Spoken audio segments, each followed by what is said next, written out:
This is the PA Startup Podcast, episode number 20.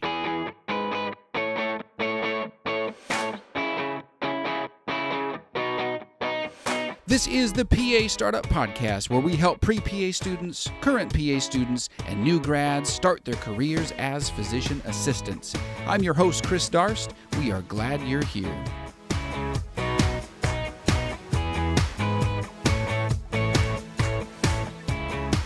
Hey guys, welcome back to another episode of the PA Startup Podcast. Glad you're joining us today. How are things going? I hope things are well with you. Happy summer if you're listening to this live in the United States right now. It's the middle of summer. Hope you're having a good time. Hope you're getting a little sun and not getting too hot. This is kind of a continuation of episode 18, which if you haven't caught that is a interview with the program director at Mayo Clinic's PA Program, Dr. Mike Huckabee. What a great conversation. I just can't say that enough because program directors are out there, but they're hard to get a hold of. And a lot of times I feel like they give you the political answer, not the real answer. But Mike's conversation was so open and transparent, and he just gave a lot of great information that I wanted to follow up on something that I believe very highly in, which is the importance of your essay. Now, don't shut this off. If you're a PA student or a new grad, your writing skills are just as important. So current students, if you are making a cover letter, these writing skills still apply. So I put together a guide that's at pastartup.co/essay, and it's a workbook to kind of guide people through writing an essay to get into school. But in there's 10 tips to writing a killer essay. And so today I want to share 5 of them. And it's not just for the essay again, it's also for a cover letter for a job, even a thank you note from shadowing or a preceptor or something like that. So these writing skills are essential. Lots and lots of people have asked me over the years, what's the best thing I can do to help my application? And it's writing a killer essay. What's the best thing you can do to get your resume noticed by a hiring manager? It's writing a great cover letter. The skills are the same. So if you want to get noticed, you don't write the beige, boring cover letter that's like, I want to help people and I'm a team player. You want to be like, hey, this is why this job is perfect for me. Just like when you're getting into school, you need to write why the PA profession is perfect for you, or why rather you're perfect for the PA profession. So we're going to go through 5 of those 10 tips. If you would like to check out the essay guide or the writing tips, they're at pastartup.co/essay. I'd love to hear your comments, concerns, feedback. You can shoot me an email, chris@pastartup.co, or you can always hit me up on Twitter. It's at pastartup.co, and it's DOT spelled out. So I love hearing from you on Twitter. So thanks for those of you that have reached out to me on Twitter. Thanks for everyone's emails. So let's jump into this. Mike, one of the things that he said was he wants demonstration of grit in your essay, and I would argue that you'd also want that in your cover letter. So how do you write grit? How do you put that in there? Well, it's being honest and transparent. Now, I think a lot of people might go too far and be too edgy or shocking, but that's not what we're going for because this is a professional job, right? This isn't just to get attention. This is to have a professional salaried position. So, but the grit is important because it separates you from everyone else. It makes you who you are. And I don't want to sound too touchy-feely about that, but it's true. I can tell you from experience firsthand that a cover letter that is honest and open and that looks as though the person is passionate about this position, you already start the interview off ahead of the curve. So whether that's a job interview or school interview, you're already ahead of the curve because you've beat out all the other vanilla beige ones, right? So a couple of things here. Let's dive into the first one here. So number 1 is going to be consider your audience.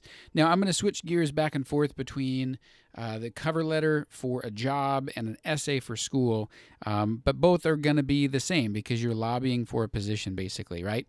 So consider your audience. For admissions committees, you have to remember that people are usually volunteers that are on an admissions committee, and they're not only reading your essay, but they're reading like 40 other ones. And so you have to have something that helps you stand out. So you don't want to write something shocking and you don't want to get too crazy, but you do want something that captures the eye. Now, the same thing is going to be true with a cover letter. You want to kind of come out swinging.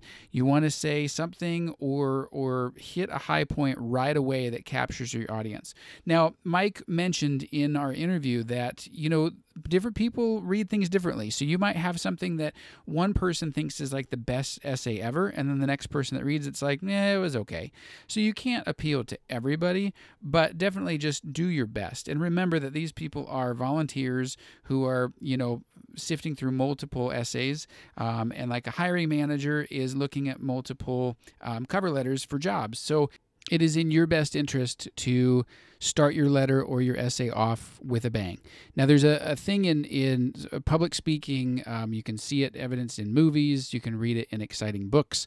But everything starts with something exciting. TED Talks, they always start with something shocking or alarming or something that really captures your eye. Movies start out like an action movie. If you think about it, think about the last action movie you saw. It starts with Tom Cruise running behind a plane or something like that you have no idea what's going on, but then the movie fills it in as time goes on. So it doesn't start with like, 3 days ago they got this tip and then they moved to this place and then now he's chasing the plane. Like, it starts with something exciting. So start your essay or your letter that way. Now, I'm not saying to embellish it or to make something spectacular happen, but go ahead and be a little bit bold. If you're applying to school, say, I know that there is no other profession for me than being a physician assistant, and here's why. Like, that's pretty bold. A lot of essays start out with like, when I was young, I realized the importance of helping people. Okay, got it. That's why we're all here, right? We've talked about that before on the podcast. So skip over that part. Go right to something that's kind of in your face. If you're applying for a job, say, I knew at this moment that I wanted a job in pediatrics. Here's why. And then support it. Don't let them think that it's ambivalent, like, okay, I'll think about PA school or I'll think about applying for your job. One of the questions that gets asked in interviews sometimes, which I don't know if it's illegal or not, I think it's maybe just frowned upon, but people will, a lot of times surgeons will be like, well, hey, where else are you applying? And it seems like a weird question, but what they want to know is, are you looking at other surgical jobs or are you just applying for anything that's open? Because in surgery, we want someone that wants surgery because it's a different beast than, say, something strictly clinical. So, but the motive is what they're looking for, and that's what you have to establish in either your essay or your cover letter. All right? So consider your audience. Do them the favor of drawing them in early so they want to read your essay. Don't let them have the opportunity to put it down.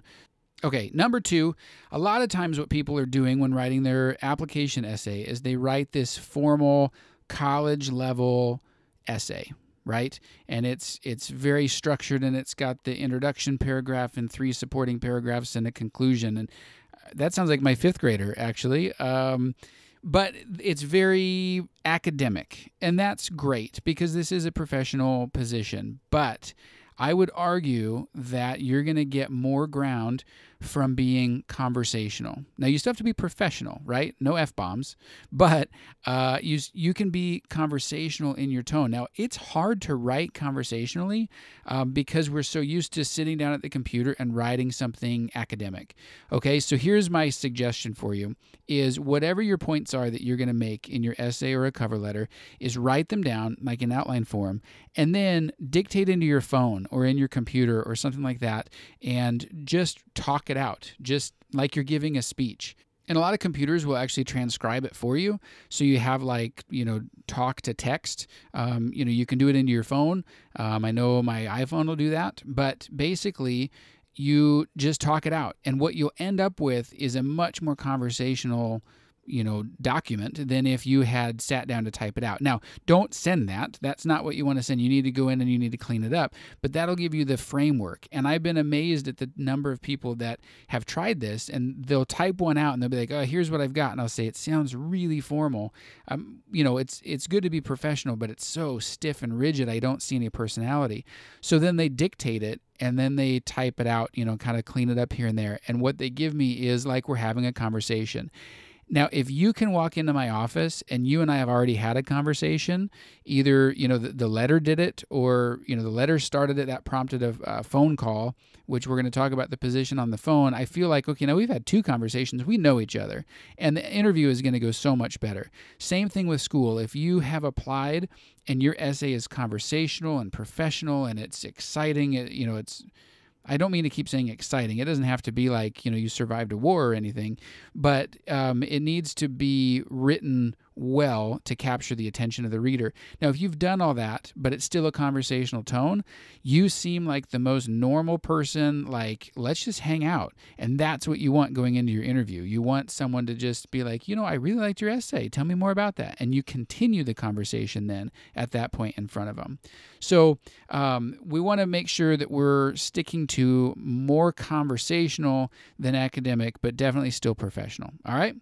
Number 3, don't repeat what's already listed elsewhere, right? So in your PA school application, you've got places for your grades. You've got places for, awards and honors and things like that. You've got places for the classes that you took. Don't repeat that in your essay. You don't have to repeat that. What you want to do is you want to build on things that aren't elsewhere. Same thing with a cover letter for a job. Your resume is already there. Your work history, your school history, your professional affiliations, even personal information might be on your resume, and that's fine. So don't feel like you have to repeat it. Use that highly valuable space to develop other things that aren't elsewhere, okay? Like your personality. If I was writing an essay now, I might put in some more personal details about my family, adopting a child from Ethiopia, or, having, my wife had, this is an odd fact, but my wife had like an emergency C-section without anesthesia. Like, that's a traumatic experience. Like, I might fit that in there if it has a place, because it's not obviously going to be anywhere else in my resume or my essay or my application packet. So personality, family, any sort of personal details that you can put in there that just help you stand out, that help show that grit or that, well-rounded applicant that people are looking for. If I get, a resume that looks good and is complete, and I have a conversational letter that has some personality in it, man, you are beating 80% of the competition, whether it's applying for a job or going to school. All right. So those 3 alone, you put those together and you're already off to the races. Okay, number 4 is kind of tied to number 3. Don't apologize too much, but go ahead and explain the things that need explaining, okay? A lot of times people will use their essay to talk about that one class that they sucked at. Organic chemistry kicked my butt. Or I had a gap in my employment, as you can see on my resume, and so I spent 6 months finding myself and I couldn't find a job until now. Whoa, hold on now. Some details are good. And if you need to explain a grade, maybe that organic chemistry class that you failed or dropped was, the motivation that you needed to succeed. And then you went back through and you crushed it. Yeah, you can touch on that. Use a sentence or 2 to touch on that. If you had a gap in your employment and it was something that was going on in your life that was significant, touch on that. Go ahead and explain that if you want, but don't spend the entire thing talking about how you learned your lesson and you're going to do better and this won't ever happen again, because I don't want an apology before you've even started. I don't want an apology before you've even gotten into school. I want information, and I want an explanation of maybe some things that I might be questioning. So head it off at the pass by explaining it and then move right on, okay? So just don't spend all your time kind of groveling. Number 5, and this one's tricky. Don't try too hard to be funny. Now, this is something I struggle with because I like to make people laugh, and if we have a conversation, I'll look for an opportunity to make you laugh. But in written form, sometimes it doesn't come through very well. A lot of times I'll be on a group text string with my wife and some friends, and people will be joking back and forth, and I'll write something, and she'll look at it, and she'll be like, no, you cannot send that. That makes no sense at all. Or that makes you sound weird. Or, I don't even know. I can't think of a good example, but she has stopped me on multiple occasions because the way my brain works is I think of something and then I kind of build on it, and then pretty soon I'm 10 steps down the street and no one's come on that journey with me, and I say some comment that people are like, what what are you even talking about? So be careful, because humor reads differently to different people and in different situations. So if you're writing to the admissions committee, you might try to crack a joke or something that in person would be really funny, but when it's written, sometimes it doesn't come across. You lose a little bit of personality because we're not face to face. So if you're writing these jokes down, I don't have a lot of context to put it in. And it's normal to want to be funny, or it's normal to want to be entertaining, but you just can't push it too hard because it won't come across the right way. Now, if you're not naturally a funny person, maybe you're the one that laughs at the jokes, but you're not the one that tends to make the jokes, totally fine. You don't have to be funny. The best thing you can be is yourself. Now, if you're an extremely funny, zany person, make sure somebody reads through it and can understand the context, because a lot of times our brains, like I said before, will jump to a conclusion that other people didn't join us on that journey. It's a curse, guys. I've gone through my whole life with people looking at me like, are you normal or not so much? And the answer is not so much. Okay, guys, that was the 5 tips I've got. And I'm sorry for bouncing back and forth, but I think that it's essential to know that writing isn't only for your application essay. It's also for cover letters. I've read some really crummy cover letters. I've read some really crummy thank you letters. I've also read some very crummy essays. So that's why I put the book together. It is at pastartup.co/essay. Mike kind of confirmed what I've been telling people for years, which is the essay is the most important part of your application. It's where you can develop your personality. It's where you can fill in some gaps. It's where you can show off areas that your application didn't show off otherwise. So use it to your advantage. All right, guys, that's all I've got for you today. It's a quick one. Sorry. It's good to put these in here once in a while, just keep things moving. But this is the 5 tips for writing a killer essay or writing a killer cover letter. You can find show notes for this at pastartup.co/episode 20. Again, we're sponsored by Audible. So if you like audiobooks, and even if you don't like audiobooks, listen to me real quick. Audiobooks are a really great way to get information. I am not an idle person. I don't like to sit in one spot. Watching movies is okay, but like reading a book, I hardly ever do it, and I should. But I like to mow the lawn. I like to wash the car. I like to make long trips in the car. So audiobooks are a great way to kind of get some information about whatever it is I'm thinking of at that time. So Audible has a free trial for new users. You can go to pastartup.co/audible, and you can get a free 30-day trial, and that includes a free book. You can cancel anytime, and you won't be charged within that 30 days. Again, it is at no cost to you, but if you even do the free trial, it helps the PA startup community. But if you're like me and you do it and you think you're going to cancel it, but you're like, oh, let's see how this turns out. You give it a month or 2 months, and all of a sudden you realize you love audiobooks. Maybe you'll be like me. I've gotten to read some pretty cool titles. They have pretty much everything you could think of available. So check it out, pastartup.co/audible. Again, hit me up on Twitter, pastartup.co, D-O-T-co. The dot is spelled out there. And yeah, send me an email if you have any questions or concerns, questions at pastartup.co or chris@pastartup.co. And I really appreciate you guys hanging out with me today. Hope all's well. Hang in there, keep grinding away, and we'll talk to you next week.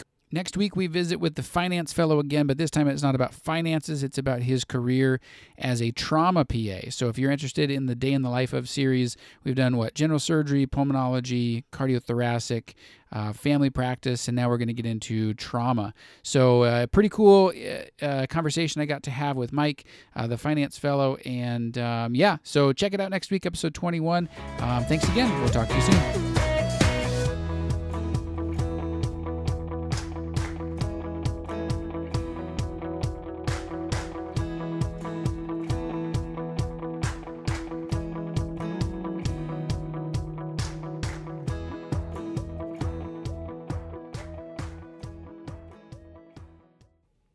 Dad, guess what Rhett and Link did?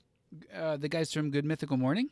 Yeah, so they were eating this really gross corn dog, and Link barfed all over the place. That poor guy, he looks so sad when he throws up. I know, especially with his glasses. Oh, hey, I'm going to go watch this Good Mythical Morning episode on YouTube. If you haven't seen that, check it out. They don't sponsor us or anything, but if anyone knows them, my daughter here would love to meet them. So I will be right back.